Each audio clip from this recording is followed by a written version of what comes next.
저는 우란카프리안이 디네다입니다. Baik, kali ini saya akan mempresentasikan mengenai perbandingan antara onion, ton, dan atoton. Nah, sebelum itu kita harus mengetahui dulu fungsi dari masing-masing ketiga tata bahasa tadi.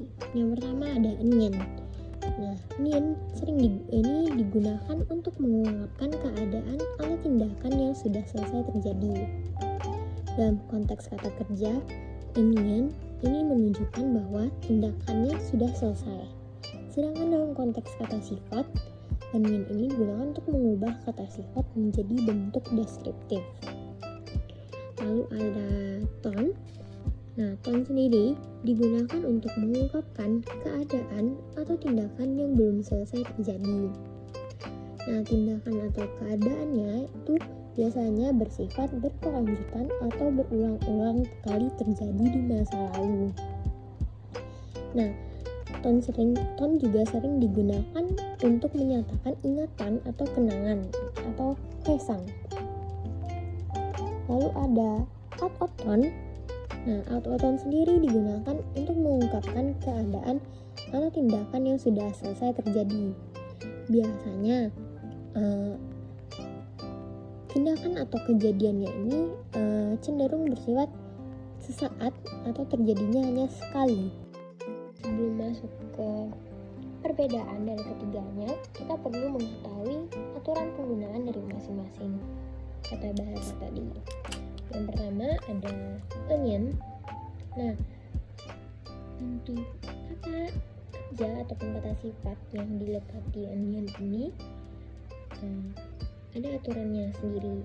Yang pertama yaitu jika kata tersebut memiliki bacim, maka dilekati dengan en. Sedangkan kata yang tidak memiliki bacim dilekati dengan nian. Seperti contoh di samping yaitu ada mukta, di mana mukta sendiri itu memiliki bacim sehingga dilekatkan dengan en menjadi mogen. Lalu ada boda, karena boda tidak memiliki bacim sehingga dilekati dengan nian menjadi on. Lalu ada cakta menjadi cagen dan keda menjadi ken. Contohnya pertama ada 어제 내가 본 영화는 정말 재미있었다. Film yang aku tonton kemarin sangat menyenangkan. Di sini boda, kata kerja boda dilekati dengan karena tidak memiliki bacim sehingga menjadi pon. Nah, lalu ada ton. Nah, untuk ton sendiri kata yang dilekati ton ini baik memiliki bacim ataupun tidak memiliki bacim itu sama-sama dilekati dengan ton tanpa merubah kalimatnya atau tanpa merubah katanya. Nah, ada ita dilekati dengan ton menjadi iton, lalu kada menjadi kadon, yepeda menjadi yepedon, beda menjadi kedon. Contoh kalimatnya yang pertama ada kenen 어릴 때 항상 읽던 책을 찾고 있었어요. Dia sedang mencari buku yang selalu dia baca saat masih kecil. Yang kedua ada 어릴 적에는 매일 저녁에 가족들과 함께 식사를 하던 것이 그리워요. Ketika saya masih kecil, saya rindu makan bersama keluarga saya setiap malam. Nah, di sini yang pertama tadi ada ikton, dimana ita dilekati dengan ton menjadi ikton, lalu ada hada dilekati dengan ton menjadi hadon. Nah, kedua kalimat ini sama-sama terjadi di masa lalu, namun masih berkaitan dengan keadaan sekarang, dimana sama seperti yang sudah saya jelaskan di awal tadi. Dan di sini sering digunakan untuk menyatakan ingatan atau sebuah kenangan. Nah, jadi kedua kalimat ini sama-sama menyatakan sebuah kenangan yang pernah terjadi di masa lalu.